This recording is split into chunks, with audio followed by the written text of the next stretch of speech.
بسم اللہ الرحمن الرحیم۔ ڈیرہ اسماعیل خان کے تھانہ کنڈ کے علاقے میں ایک مدرسہ کے اندر ایک معلمہ کو یعنی وہاں کے ٹیچر کو 3 خواتین نے چھریاں مار کے پہلے ہلاک کیا اور پھر ان کا گلا کاٹا یعنی ذبح کیا۔ انہوں نے الزام یہ لگایا کہ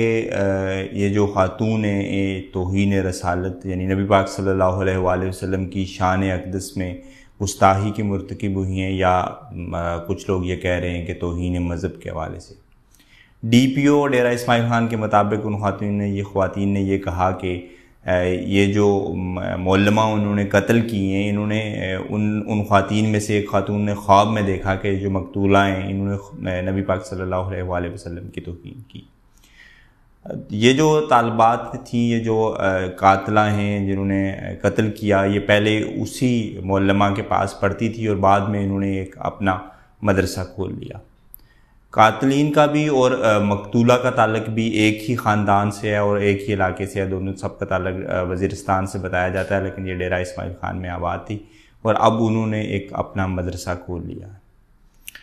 لگ یہی رہا ہے کہ ذاتی انات تھی، کچھ مسائل تھے، دونوں کا تعلق ایک ہی مسلک سے تھا، کیونکہ ہمارے یہاں اکثر ایسا ہوتا ہے نا کہ کسی دوسرے مسلک کے عقائد کے مطابق بھی اگر کوئی بات کرتا ہے تو ہمیں وہ توہین لگتا ہے، ہمیں وہ کفر لگتا ہے، تو ہم اپنے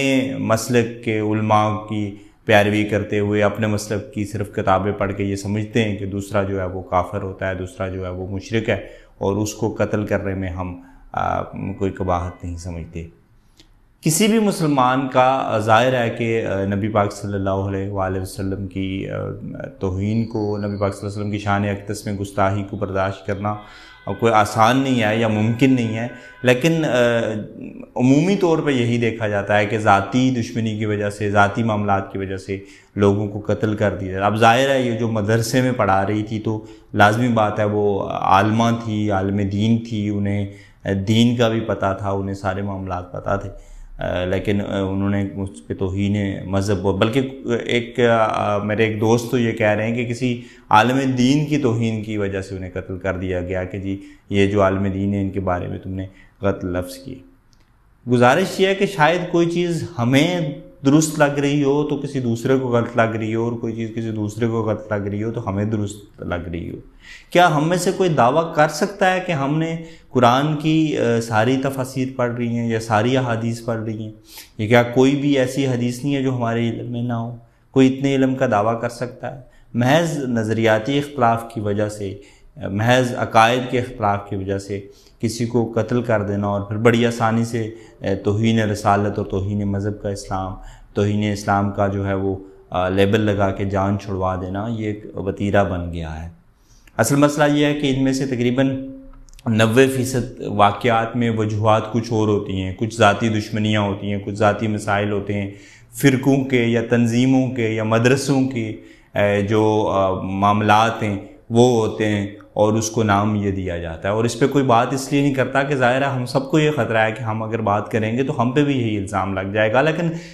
کب تک ہم خاموش رہیں گے اور کب تک یوں بے گناہ قتل ہوتے رہیں گے؟ اور اگر کوئی گناہ گار بھی ہے تو پھر اسے ادارے کیوں سزا نہیں دے سکتے؟ لوگوں کو خود کیوں سزا دینی پڑ رہی؟ کہیں نہ کہیں کبھی نہ کبھی تو ہمیں بولنا پڑے گا، کبھی نہ کبھی تو ہمیں دیکھنا پڑے گا کہ یہ جو رحمت للعالمین کے نام پہ دنیا زحمت بنتی جا رہی ہے، جو جنت کے نوجوانان کے سردار ہیں، جو حوض کوثر کے ساقی ہیں، ان کے نام پہ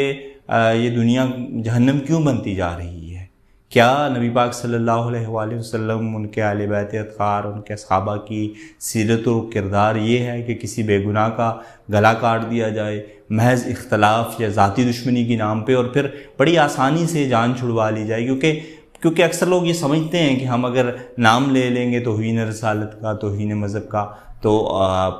دنیا ہمارے ساتھ کھڑی ہو جائے گی اور ایک واویلا ہو جائے گا، اور پھر اس قتل کی جو رخ ہے اس کو تبدیل کر دیا جائے گا۔ میں سمجھتا ہوں کہ ہمارے ارد گرد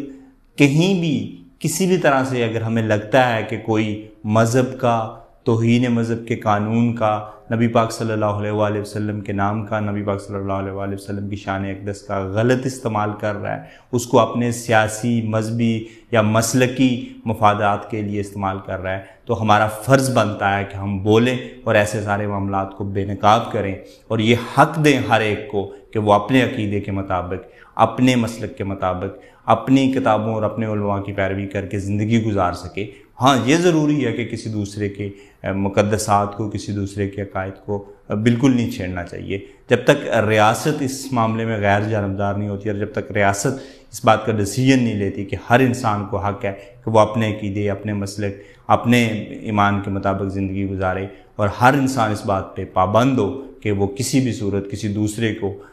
کے جذبات کو مجروح نہ کرے، کسی دوسرے پہ کیچڑ نہ اچھاڑے، کسی دوسرے کے مقدسات پہ جو ہے وہ بات نہ کرے۔ جب تک ریاست ایسا نہیں کرتی تو یہ معاملات ہوتے رہیں گے۔ اور اگر اس میں صرف یہ وجہ ہے کہ کسی عالم دین کی توہین کی وجہ سے ایسا کیا گیا، تو یہ تو ایک بدترین ظلم ہے۔ مسئلہ یہ ہے کہ ہمارے علماء تو لوگوں کو ایک طرف تو شرک سے روکتے ہیں اور کہتے ہیں کہ شرک نہ کریں، مگر وہ خود بت بن گئے ہیں، وہ خود لوگ ان کی پوجا شروع کریں گے، اور وہ یہ بات سمجھتے بھی ہیں، لیکن وہ چاہتے ہیں کہ ایسا ہی ہو کہ لوگ جو ہیں وہ ان کے اتنے مداح ہو جائیں، لوگ ان کے عقیدت میں اتنے اندھے ہو جائیں کہ ان کے خلاف کوئی بھی بات، آپ کسی عالم کے بارے میں اس کے ماننے والے کے سامنے اس کے خلاف بات کر کے دیکھ لیں، اگر آپ کو میری بات غلط لگ رہی ہے تو اس کے اندر جو بت بنا ہوا ہے اس پہ ضرب لگے گی، اور اس ضرب کی تکلیف سے وہ جو ری ایکشن دے گا اس سے آپ کو میری بات سچ ثابت ہو جائے گی۔ غور کیجئے گا کہ ہم کس طرف جا رہے ہیں، اور اگر ہم یہ بات کریں کہ کیسی ریاست بنانی چاہیے جس میں ریاست کا کوئی مذہب نہ ہو، اور ہر انسان جو ہے وہ اپنے عقیدے، اپنے ایمان کے مطابق زندگی گزارے، اور دوسروں کے عقیدے یا دوسروں کے مقدسات کو چھیڑنے پہ پابندی ہو، تو لوگ کہتے ہیں یہ ہو نہیں سکتا کہ ریاست کا مذہب نہ ہو، کیونکہ پاکستان تو بنا ہی اسلام کے نام پہ ہے، تو پھر یہ سب کچھ تو ہوگا، پھر اسلام کا نام اسی طرح غلط استعمال تو ہوگا۔ بہرحال امید ہے کہ ادارے اس پہ تحقیق کریں گے، اور ان جو قاتلین ہیں ان کو سزا ملے گی، اور یہ مقتولہ جو معلمہ ہیں ان کو انصاف ملے گا۔ بہت شکریہ جی، اپنا بہت سارا خیال رکھیے گا، اللہ حافظ۔